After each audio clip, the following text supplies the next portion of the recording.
Hola y bienvenidos a un nuevo análisis a fondo.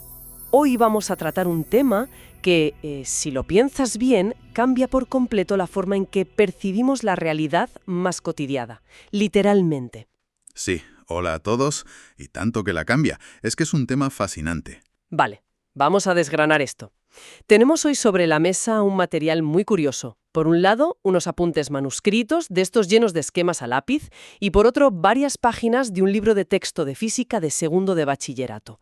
El tema es la óptica geométrica. Eso es, un clásico de las aulas. Y nuestra misión hoy es descubrir cómo una idea que parece, tan increíblemente abstracta como es imaginar la luz en forma de simples líneas rectas, es la llave para entender desde nuestro reflejo en el baño por la mañana hasta la exploración de otras galaxias. Exacto. O sea, el concepto central de esos apuntes es precisamente esa simplificación radical. En la óptica geométrica se descarta por completo la verdadera naturaleza física de la luz. Claro, no nos metemos en líos cuánticos. Para nada. No interesa el debate sobre si es una onda electromagnética vibrando en el espacio o una lluvia de fotones. Toda esa complejidad se aparta. El modelo propone algo tan simple como coger una regla, dibujar una línea recta en un papel, llamarla rayo luminoso y calcular los ángulos de desviación cuando esa línea choca contra un obstáculo. Vale, entiendo el enfoque. Es, digamos, como plantear una partida de billar cósmico. A la hora de jugar, a nadie le importa de qué polímero exacto está fabricada la bola blanca. Ni su estructura molecular, claro. Exacto. Lo único que necesitas es calcular el ángulo de incidencia contra las bandas de la mesa para saber dónde va a acabar rebotando. Pues esa analogía funciona perfectamente como punto de partida, aunque luego veremos que tiene sus matices. Lo asombroso de este modelo, de tratar la luz como si fueran bolas de billar trazando líneas rectas, es que ha sido lo suficientemente robusto como para sentar las bases de la medicina oftalmológica y la astronomía moderna. ¡Guau! Sí. Reduciendo la luz a geometría básica, la humanidad ha logrado sortear los propios límites biológicos de nuestra visión. Y fíjate, para entender cómo se llega a diseñar un telescopio enorme, de esos capaces de ver galaxias a millones de años luz, los apuntes nos obligan a empezar por la ilusión óptica más antigua, la que tenemos en casa. El espejo del baño. Tal cual, el libro de texto arranca con la reflexión en espejos planos. Hay unas fotografías de unas manos frente a un espejo y unos diagramas con escuadra y cartabón. Las reglas parecen sencillas. La luz choca contra la superficie pulida y rebota con exactamente el mismo ángulo con el que llegó. Hasta ahí, pura geometría básica. Pero luego el texto introduce un término que, a ver, si se piensa detenidamente, es bastante perturbador. Dice que el espejo forma una imagen virtual, derecha y con inversión lateral. Ya, lo de la inversión lateral es la parte más intuitiva para todos. Explica por qué tu mano derecha parece la izquierda en el reflejo. Pero el concepto de imagen virtual es donde la física empieza a jugar literalmente con la biología. Sí, porque los esquemas muestran cómo los rayos de luz que salen de la cara de una persona rebotan en el espejo y entran en los ojos. Eso es. Sin embargo, el esquema no se detiene en la superficie del cristal. Si te fijas, hay unas líneas punteadas que continúan hacia atrás, atravesando el espejo, Sí, las veo. y convergen en un punto virtual detrás de la pared. Lo fascinante aquí es el papel del cerebro. Y ahí es donde yo, de verdad, me quedo atascada. O sea, si miramos el plano de cualquier cuarto de baño, sabemos empíricamente que detrás de ese espejo solo hay azulejos, cemento, cañerías. Y oscuridad absoluta. Exacto, oscuridad. No hay ningún fotón de luz real detrás de esa pared.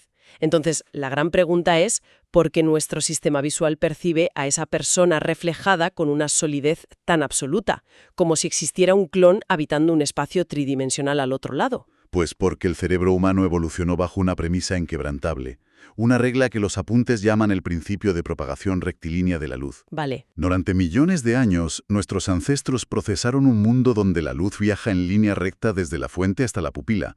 El cerebro no está programado, digamos, para entender que la luz puede hacer giros en U. Ostras, claro. No se espera el rebote. Exactamente. Así que, cuando un rayo rebota en el espejo y llega al ojo, el cerebro lo ignora.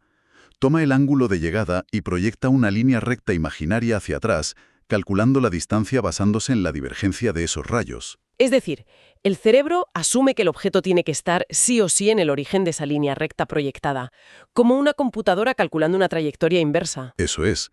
Construye el escenario, la profundidad y el tamaño en un espacio vacío, simple y llanamente porque se niega a admitir que la luz ha rebotado. Madre mía, es que me parece fascinante que la experiencia más común del mundo sea, en el fondo, una cabezonería matemática de nuestra neurología. Totalmente.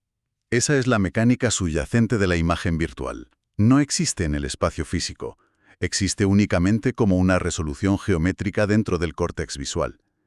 Al cerebro no le importa el trayecto real de la luz. Claro, el rebote en superficies opacas está muy bien, pero al revisar el temario, el verdadero punto de inflexión científico no parece ser ese rebote, sino lo que sucede cuando la luz no choca contra una pared, sino que penetra a través de los materiales. Ahí es cuando entramos en el dominio de los sistemas dióptricos y el fenómeno de la refracción. ¿Sistemas dióptricos? Sí, un sistema dióptrico es cualquier superficie que separa dos medios transparentes con diferente densidad óptica. Por ejemplo, el paso de la luz del aire al agua o del aire al vidrio. ¿Vale? Y aquí la luz ya no rebota con el mismo ángulo. Aquí la luz se dobla, cambia de trayectoria al atravesar la frontera. Pues mira, para explicar por qué se dobla, a mí me ha venido a la mente una analogía que creo que encaja muy bien con el concepto ese del índice de refracción del que hablan los apuntes. A ver, cuéntame. Imaginemos a una persona empujando un carrito de la compra por el asfalto liso del aparcamiento del súper. Vale, un clásico. Va rápido y en línea recta. Pero de repente el carrito se desvía hacia una zona de barro o de arena espesa y entra en ángulo. La rueda derecha pisa la arena primero. Claro. Esa rueda se frena de golpe con la fricción de la arena, mientras que la rueda izquierda, que sigue en el asfalto liso, avanza a su velocidad normal. ¿Qué ocurre entonces? Pues que todo el carrito pivota y cambia bruscamente de dirección. Me encanta. El ejemplo del carrito ilustra el mecanismo a la perfección. Porque la luz viaja a unos impresionantes 300.000 kilómetros por segundo, en el vacío o en el aire, que a efectos prácticos es casi lo mismo. Sí. Pero cuando el frente de onda de la luz golpea un medio más denso, como el agua o el cristal, se frena. Y si entra en ángulo, una parte de ese rayo se frena antes que la otra, obligando a toda la trayectoria a doblarse. O sea que el índice de refracción de un material es simplemente un número que nos dice cuánto frena ese material a la luz. Exactamente. Si conectamos esto con el panorama general, fíjate en el libro de texto. Dedica un cuadro histórico a este momento, bajo el título Dos obras adelantadas a su tiempo. Sí, lo he visto. Habla del astrónomo holandés Willebrord Snell van Rooyen. Más conocido como Snell. Eso es. Y del filósofo francés René Descartes. Se explica que ambos lograron formular matemáticamente esta desviación de la luz, culminando con la publicación del Tratado de la Dióptrica de Descartes en 1637. Y aunque a primera vista parezca solo un dato histórico para memorizar, documentar esto con una ecuación precisa tuvo que suponer un cambio de paradigma brutal en la época. Supongo que fue pasar de la anécdota visual a la ingeniería de precisión, ¿no? Totalmente. Porque desde la antigüedad la humanidad sabía que el agua deformaba las imágenes. Los pescadores ya sabían que no debían lanzar su lanza exactamente donde veían al pez bajo el agua. Claro, el famoso problema de la profundidad aparente que viene en todos los ejercicios del libro, una piedra en el fondo de un río o ese pez. Eso es. La luz sale del pez, viaja por el agua y al salir al aire para llegar a nuestros ojos, acelera y se dobla. Y como nuestro cerebro, como decíamos antes, sigue aplicando su norma inquebrantable de que la luz viaja en línea recta, Exacto, el cerebro proyecta la imagen hacia atrás. y asume que el pez está en un punto mucho menos profundo de lo que realmente está. Es la misma ilusión óptica que hace que un lápiz metido en un vaso de agua parezca que está partido por la mitad. Tal cual. Y el salto cualitativo que dan Snell y Descartes es darse cuenta de que, si conocemos la matemática exacta detrás de ese doblez de la luz, podemos intervenir. O sea, tomar el control. De vidrio con formas meticulosamente calculadas para obligar a la luz a doblarse exactamente hacia el punto que a nosotros nos interese. Ese es el verdadero nacimiento de la tecnología óptica moderna. Y esto nos lleva de lleno al núcleo de los apuntes manuscritos, las lentes delgadas. ¿Ah, sí? Aquí es donde toda esta teoría se convierte en una herramienta literal para reparar al ser humano. Hay páginas y páginas con dibujos de lentes convergentes, que tienen forma de lenteja, así más gruesas en el centro. Sí, y las divergentes. Exacto, las divergentes, que son más delgadas en el centro y anchas en los bordes. Pero lo que domina toda la sección es una fórmula enorme que los apuntes llaman la ecuación del fabricante de lentes. Y no voy a mentir, ver esa ecuación por primera vez asusta un poco. Es normal, impresiona. Pero la ecuación del fabricante de lentes es de hecho el manual de instrucciones definitivo para moldear la luz. Claro, Esto plantea una pregunta importante, que es ¿cómo funciona en la práctica? claro. Pues relaciona tres factores fundamentales. Primero, el índice de refracción del material, es decir, qué tipo de vidrio o plástico estamos usando.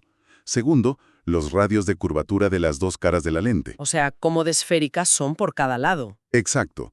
Y tercero, la distancia focal, que es ese punto exacto en el espacio donde todos los rayos de luz paralelos se cruzan y se concentran tras atravesar el cristal. Vale, entonces, ¿qué significa todo esto en realidad? Los apuntes hablan mucho de la potencia de una lente y la miden en dioptrías. Es una palabra que cualquiera que haya pisado una óptica ha escuchado 1000 veces, pero intentemos desbranar qué es realmente una dioptría a nivel físico. A ver, plantéalo. Si lo entiendo bien, basándome en los esquemas, la dioptría es simplemente la inversa de la distancia focal expresada en metros. Así es, la definición matemática estricta, sí. Por lo tanto, si yo tengo una lente que logra doblar los rayos de luz para que se crucen y enfoquen a exactamente 1 metro de distancia, eso es una dioptría. Correcto. Pero si la lente es mucho más curva, digamos más potente, y obliga a la luz a doblarse de forma más violenta para que se cruce a tan solo medio metro, al hacer la inversa obtenemos 2 dioptrías. Así es. O sea que cuanto más corto es el trayecto hasta el enfoque, más poder de refracción tiene la lente y mayor es el número de dioptrías. El razonamiento es impecable. Una alta potencia en dioptrías implica una curvatura muy pronunciada, capaz de desviar abruptamente la trayectoria original de ese rayo de luz. Y esto es crucial para entender por qué necesitamos gafas en primer lugar. Claro, el defecto biológico. Exacto.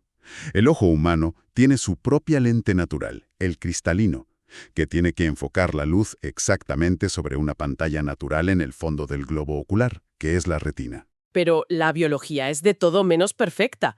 Si el globo ocular de alguien es un poco más largo de lo normal, que creo que es lo que ocurre con la miopía, la luz termina cruzándose y enfocándose antes de llegar a la retina. Así es. De modo que la imagen llega al fondo del ojo completamente desenfocada, como si tuvieras un proyector de cine que no está puesto a la distancia correcta de la pantalla de la sala. Y en ese preciso momento entra en juego la óptica geométrica. El óptico evalúa el ojo y determina la magnitud exacta de ese error biológico. Sabiendo cuánto le sobra o le falta al sistema óptico natural de esa persona, aplica la ecuación del fabricante de lentes. Entiendo. Escoge el polímero adecuado, talla una curva en la cara externa y otra distinta en la cara interna. Exactamente. No es poner un cristal curvo al azar. Ah, claro, claro. Las gafas no funcionan como una lupa gigante que simplemente hace las cosas más grandes.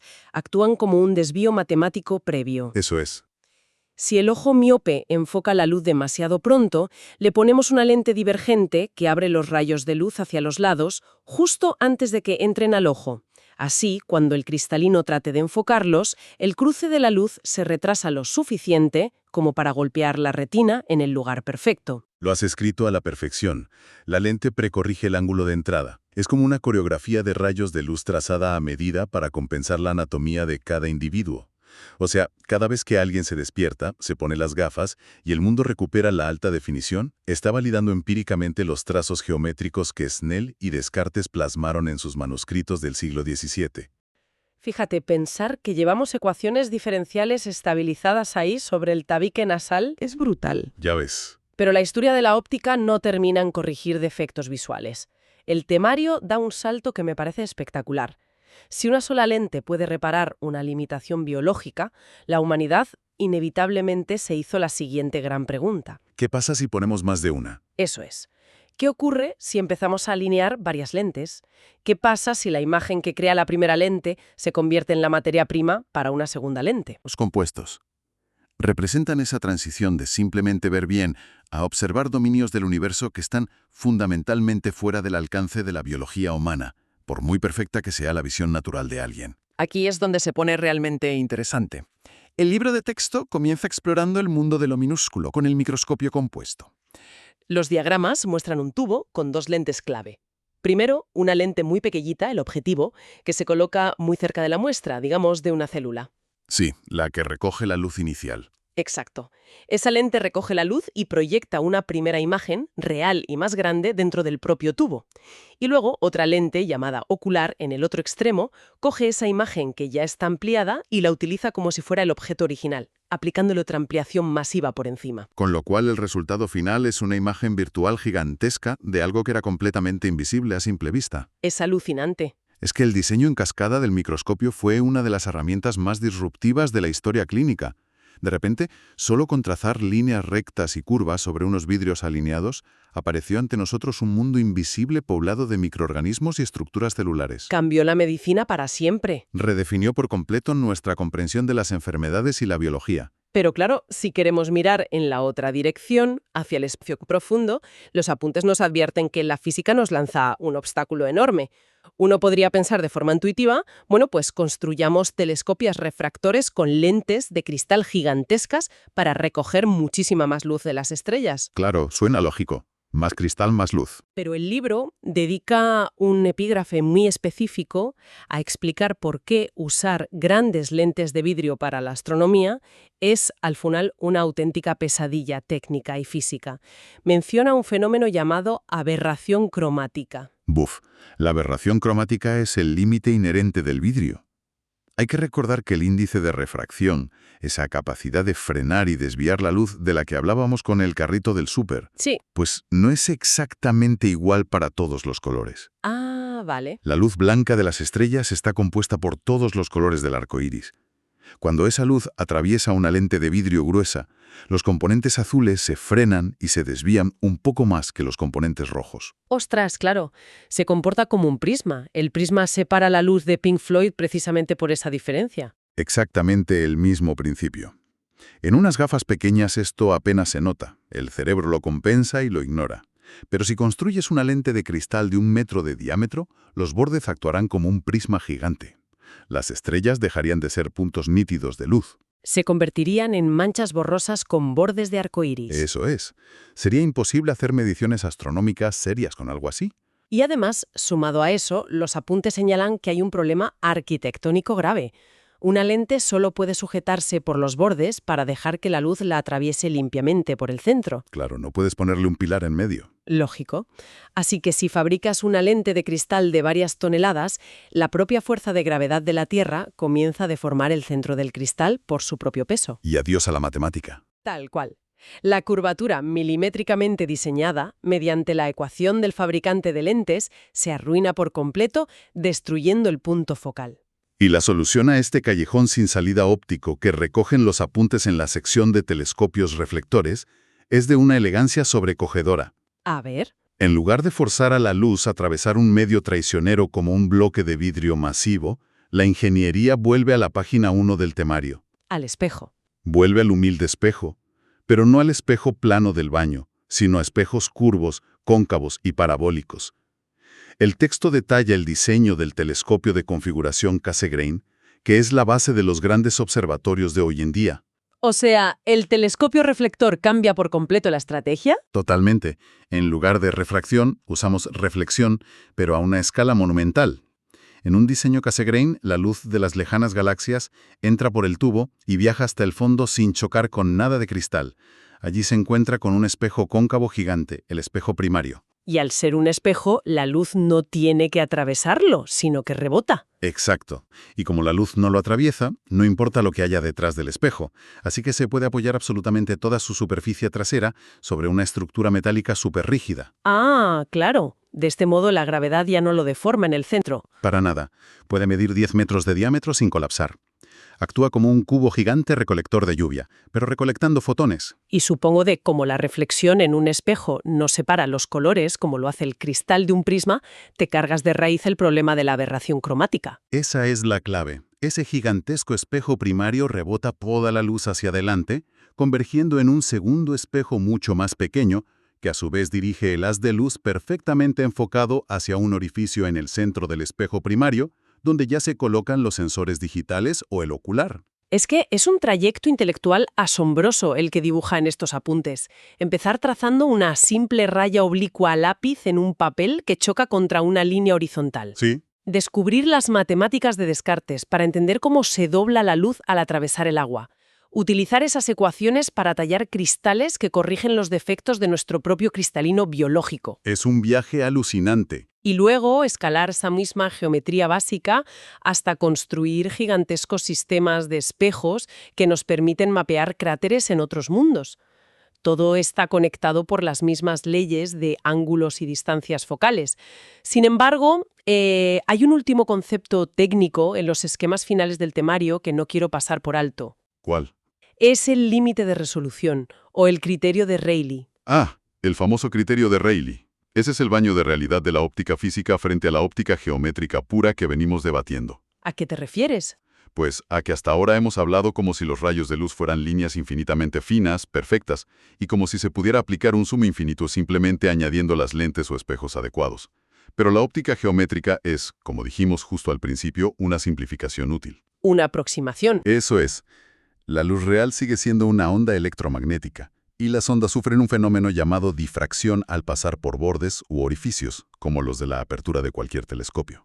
En los apuntes se explica que en astronomía o en biología no basta con simplemente aumentar el tamaño de una imagen.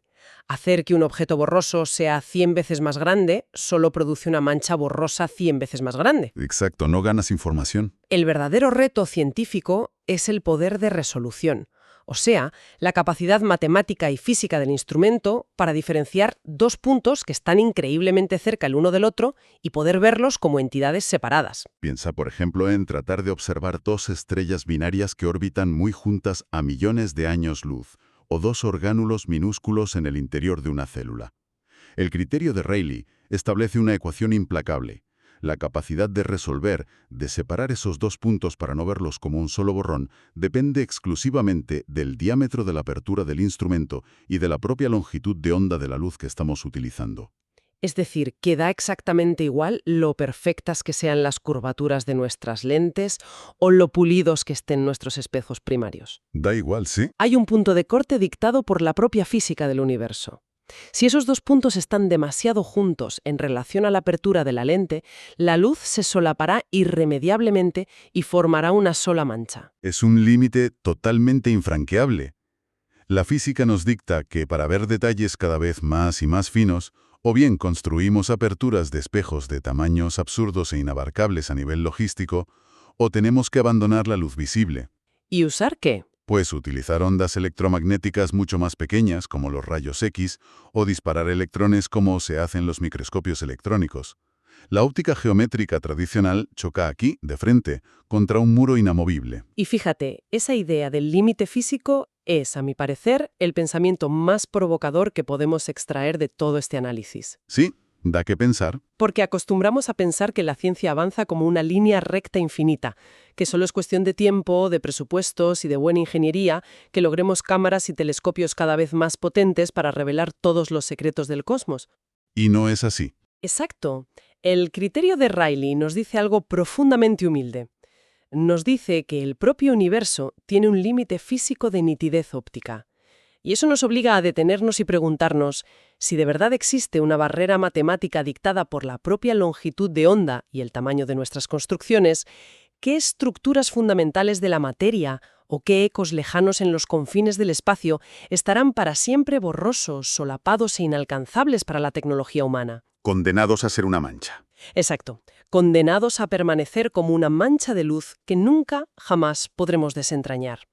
Esa es, al final del día, la verdadera frontera de la geometría. Gracias a todos por acompañarnos en esta inmersión a fondo. Nos escuchamos en la próxima.